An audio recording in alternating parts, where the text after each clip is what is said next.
Om Namo Bhagavate Vasudevaya. Om Namo Bhagavate Vasudevaya. Om Namo Bhagavate Vasudevaya. Welcome to today's session from Bhagavad Gita as it is.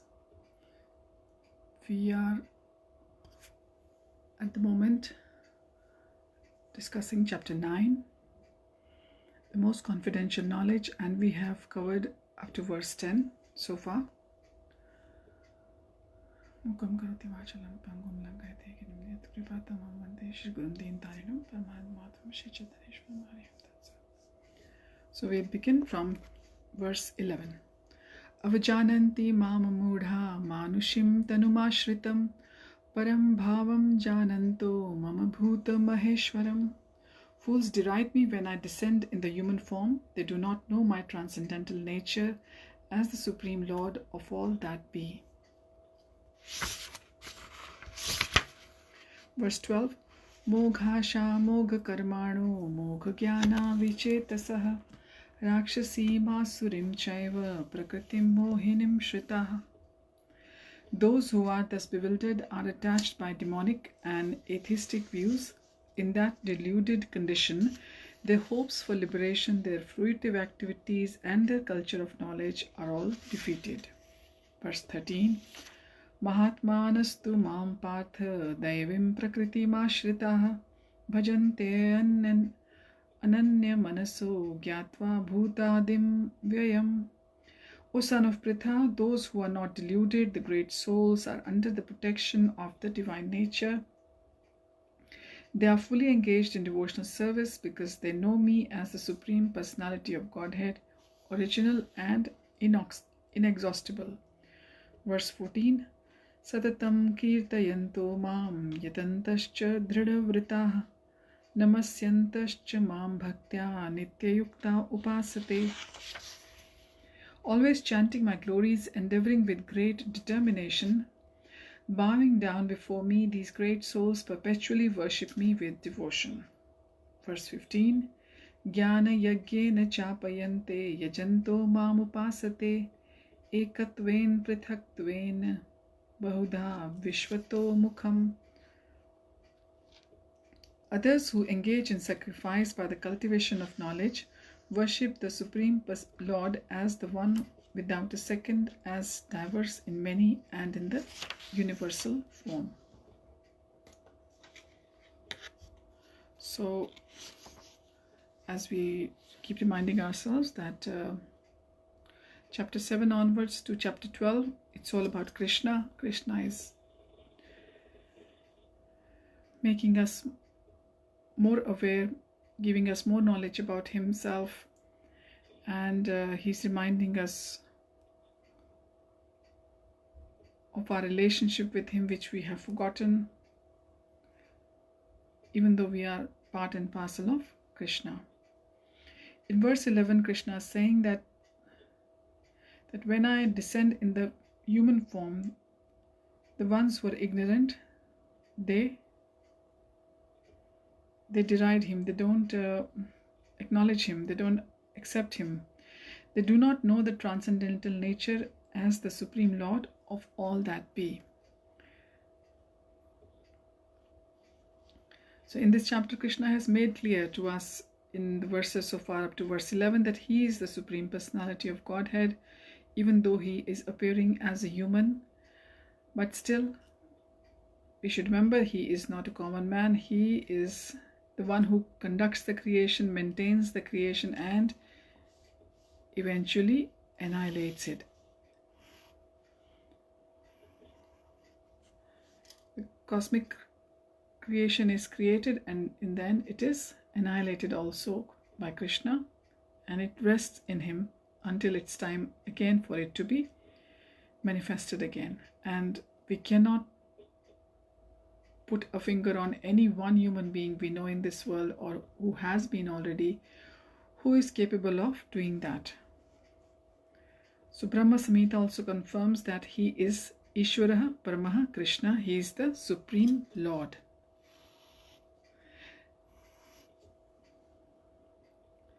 There are many controllers, but there is always one supreme controller. Even in the human organizations, we see that. And in this cosmic creation, from Samhita, it is said that Krishna is the supreme controller. His body is Satchid Anand. He is non-material. His body is not made of material matter like ours. We cannot perform any of the wonderful acts which Krishna has said in the verses before. He is eternal, his body is eternal, he is blissful, is full of knowledge. But in our case, our soul, that conforms to these three qualities.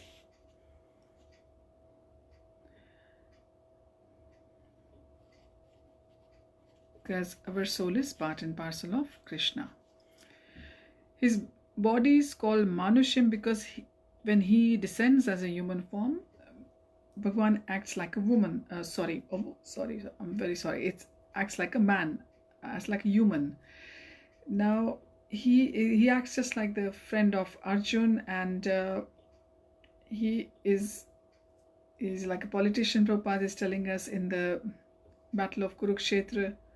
So he looks like an ordinary person, but his body is Sat Chit Anand Vigraha, eternal bliss, knowledge and absolute. So Krishna, they say, in the battle of Kurukshetra was above the age of 100, but he still looked like a 25-year-old. That was his eternal appearance.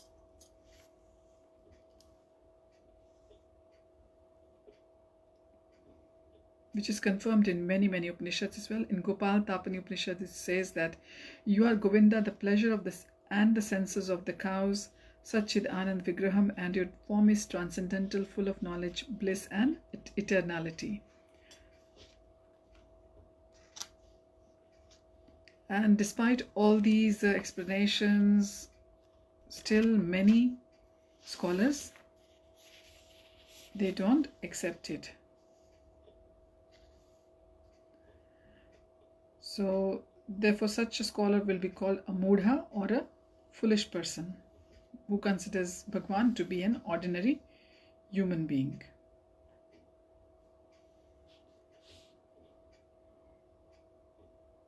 He has got inconceivable transcendental energy, which is confirmed as Yogam Ashwaram.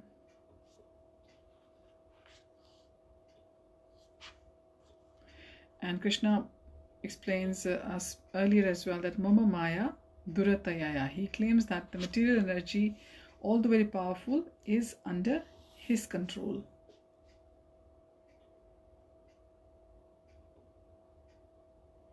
So we can confirm that God, who is the creator, maintainer and annihilator, he cannot have bodies like us.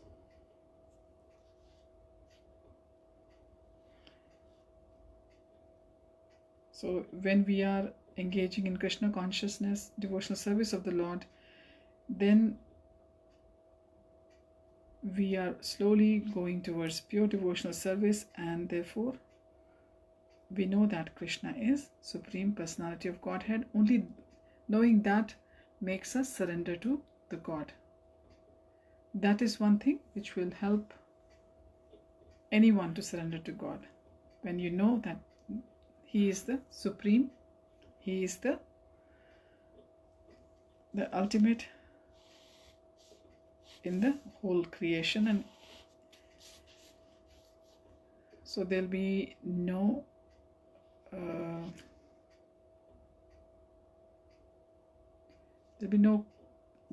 choice on our part not to admit that, yes, and to surrender to God. In the first canto of Srimad Bhagavatam, Prabhupada quotes in the purport here that the sages headed by Shaunak inquired about the Krishna. They asked that Kritvan kila karmani saha ramena keshavah ati martyanti bhagwan guda tapa manusha. Lord Shri Krishna, the Supreme Personality of Godhead, along with Balaram, played like a human being, and so masked, he performed many superhuman acts, which is confirmed in Bhagavatam 1.1:20. The Lord appears as a man bewilders the foolish. No human being could perform the wonderful acts that Krishna performed while he was present on this earth. When Krishna appeared before his father and mother Vasudeva and Devaki, he appeared with 4 hands, but after the prayers of the parents, he transformed himself into an ordinary child.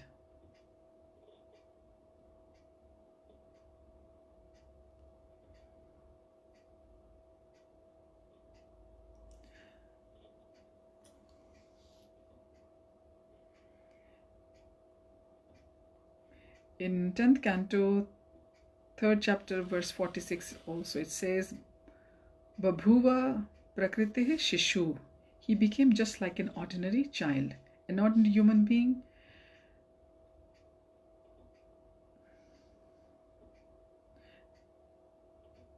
And this is actually the appearance of Lord as an ordinary human being is one of the features of his transcendental body. And in the 11th chapter of Bhagavad Gita, it will be stated further that Arjun prayed to see Krishna's form of 4 hands, Tanev Rupena Chatur Bhujena. After revealing his form, Krishna again assumed his human-like original, Manusham Rupam. So all these different features of Supreme Lord are certainly not that of an ordinary human being. We haven't known of any ordinary human being who can manifest themselves into the universal form of God, the Virat Roop of God, and then come back to their human form again. It's only possible for Krishna, because he can be biggest of the biggest and smallest of the smallest.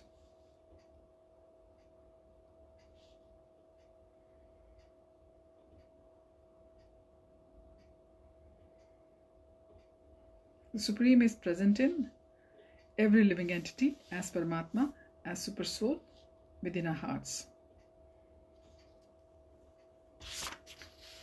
Vaishnavacharyas like Jiva Goswami and Vishwanath Chakravarti Thakur, instead of following the interpretations of the unauthorized person who do not accept Krishna, who deride Krishna, say that Jiva Goswami says that Krishna in his plenary expansion as Paramatma is situated in the moving and the non-moving entities as a super soul. So any neophyte who simply gives his attention to the Archamurti, the form of the Supreme Lord in the temple, and does not respect other living beings is uselessly worshipping the form of the Lord in the temple. So it's very important thing. Our acharyas, Vaishnava acharyas, have also told us in their commentaries, they've reminded us that if we respect the Murti of Bhagwan in the temple and we do not respect the other living entities, then our worship is useless, because we have to remember that Bhagwan's presence is there in each and every living entity in the form of Paramatma in their hearts as Super Soul. So we have to be mindful of this sort of mentality, and we have to give proper respect to everyone.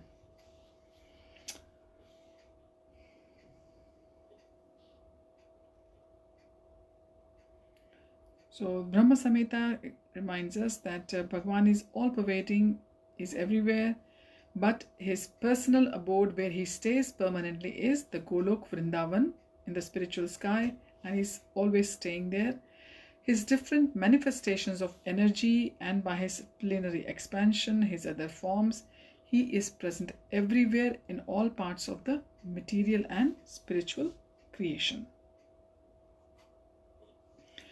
Verse 12 says, Krishna says that those who are bewildered are attracted by demonic and atheistic views.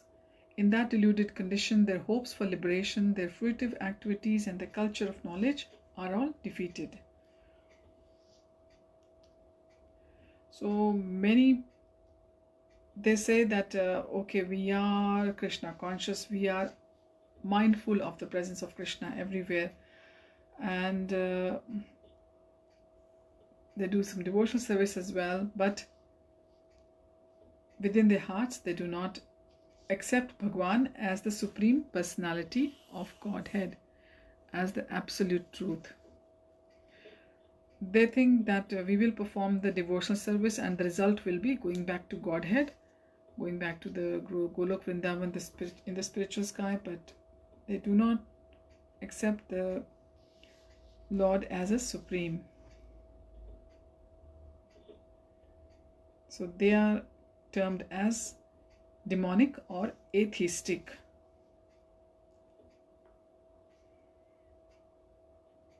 Now, such people, in chapter 7 we read that demonic miscreants, they never surrender to Krishna.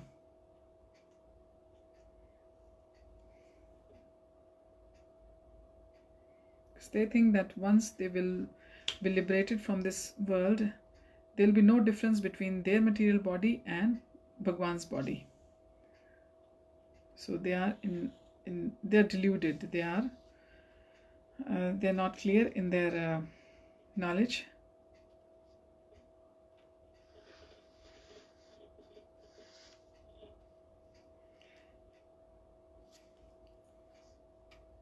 So it reminds again that to consider Bhagwan as an ordinary man is a great offense. The Brihad Vishnu Smriti in the purport Prabhupada is quoting Yo Veti Bhautikam Deham Krishnasya Paramatmanah Sa Sarvasmad Bahish Karya Shrota Smarta Vidhanatah Mukham Tasyavalokyapi Sa Chelam Snanam Acharet. Those who consider the body of Krishna to be material should be driven out from all rituals and activities of Shruti and Smriti. Anyone by chance sees his face should at once take bath in the Ganges to rid of himself. So this is what it says in Brihad Vishnu Smriti, that anyone who thinks of Bhagwan as an ordinary man should take bath in the Ganges, and that person is actually envious of Lord. So that person will be coming again and again to this material world, which is also sometimes termed as prison housed again and again in different species, until they agree to the supreme authority of Lord. In verse 13, Bhagwan is saying to Arjun, O son of Pritha, those who are not deluded, the great souls, are under the protection of the divine nature. They are fully engaged in devotional service because they know me as a supreme personality of Godhead, original and inexhaustible. So in this verse, the description of Mahatma has been given. The first sign of Mahatma or the great soul is that he or she is already situated in the divine nature, is not under the control of material nature. In the 7th chapter, it was also explained that one who surrenders to the Supreme Personality of Godhead, Krishna, becomes freed from the control of the material nature. This is the qualification of a Mahatma or the great soul.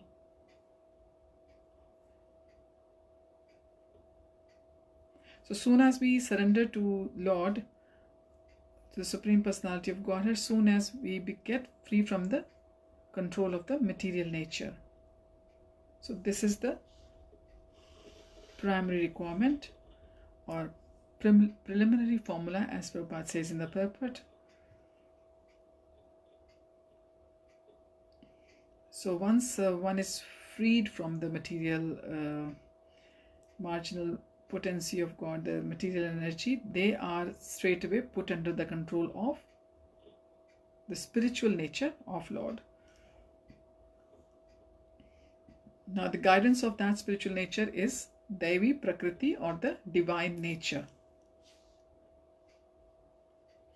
So once one gets under the protection of the divine nature or the spiritual energy of Lord, one attains to the stage of Mahatma or the great soul.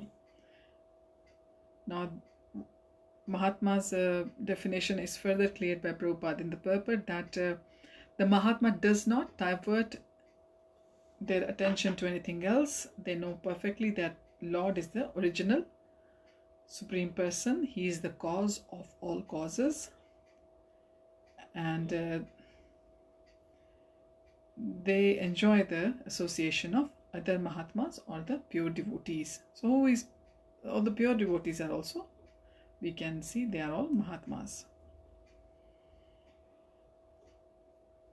The pure devotees are only attracted to the two-armed form of Krishna. They're not even attracted to the other features or the four-armed form of Mahavishnu.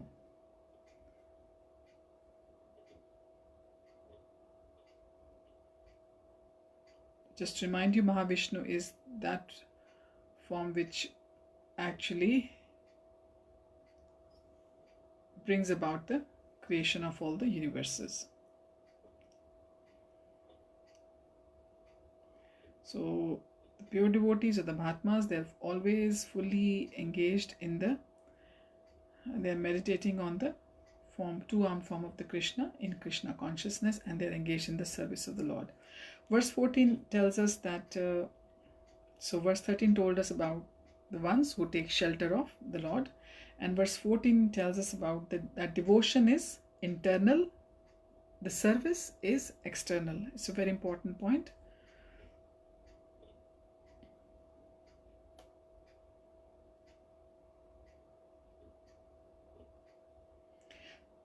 In verse 14, Bhagwan is telling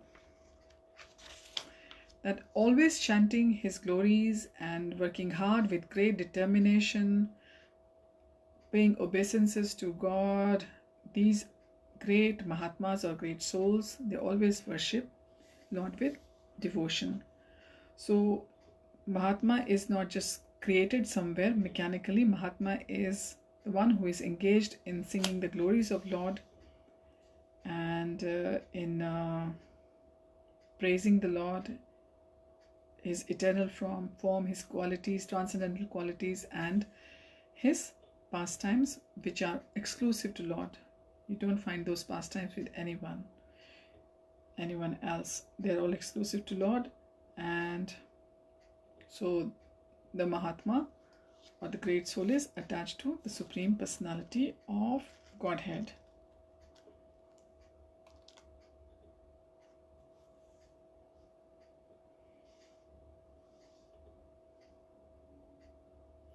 So their mental, bodily, speaking, and everything else is in the service of Supreme Lord Sri Krishna. That is called the full Krishna consciousness. So their devotion is Shravanam, Kirtanam, Vishnu, and Smaranam, remembering God with complete determination to achieve the ultimate goal of the association of the Supreme Lord.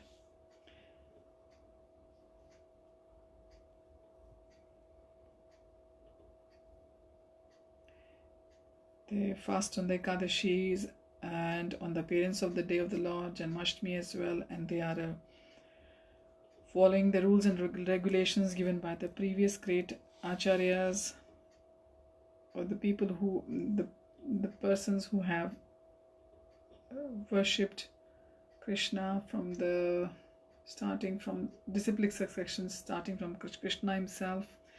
And so we know that the devotional service can be very easy. Prabhupada reminds us it's very easy if it's done with a happy mood. It gives you a lot of happiness if it's done peacefully, happily. So you don't feel that you're going under any severe austerities, difficulties of body and mind, or any penance.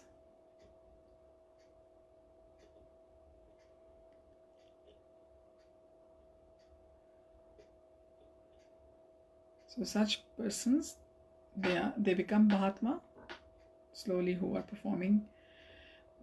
can be performing devotional service in any kind of situation in life. They could be living in the brahmachari or order of life, or grastha, or the sannyas order of life. In verse 15, Bhagwan is telling us,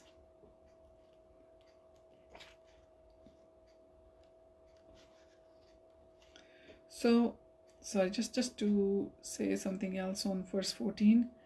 So even if you are engaged in the management side of the service of, for example, temple or even in material life, but your discussion will also become like a kirtan if you have got God in the middle of your life. And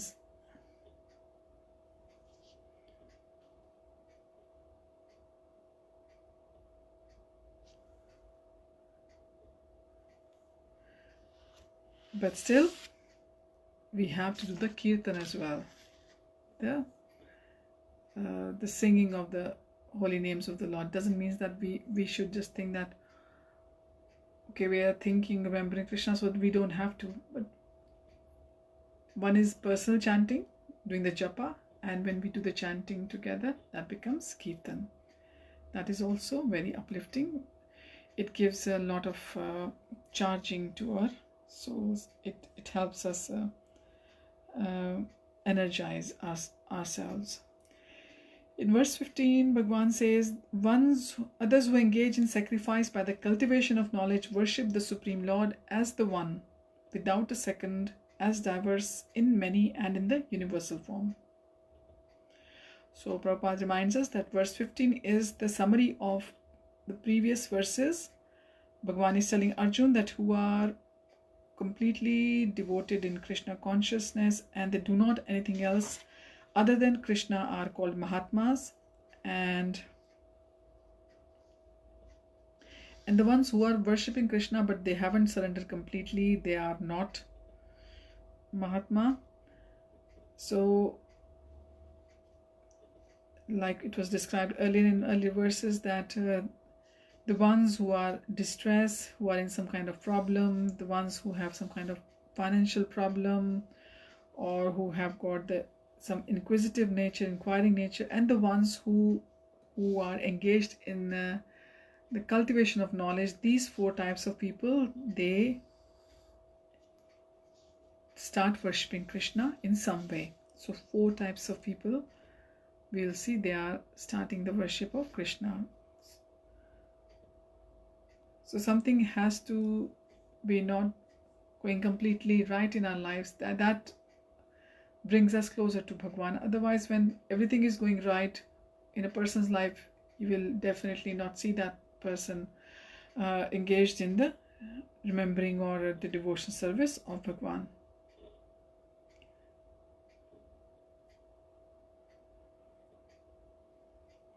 But there are others who are lower than these people who are starting to think of Bhagwan. The four people we have told you just now, the ones who are distressed or in some financial problem or of inquiring nature or trying to cultivate the knowledge about Krishna. Now there are others who are lower than these, and those people are divided into three. They are the ones who think themselves as Bhagwan and they worship themselves. Then secondly, they are one who just make up some knowledge about Bhagwan and they start worshipping that only. And the third are the ones who accept the universal, the Vishwarup of Supreme Personality of Godhead and only worship that. They don't worship the form of Bhagwan which came manifested in Vrindavan as the son of Devaki and Vasudev. So out of the above three, the lowest one who worships themselves as the Supreme Lord, thinking themselves to be monists or Bhagwans are most predominant. Such people think that they are the Supreme Bhagwan, and they just think that this is also type of God worship. This is completely wrong. And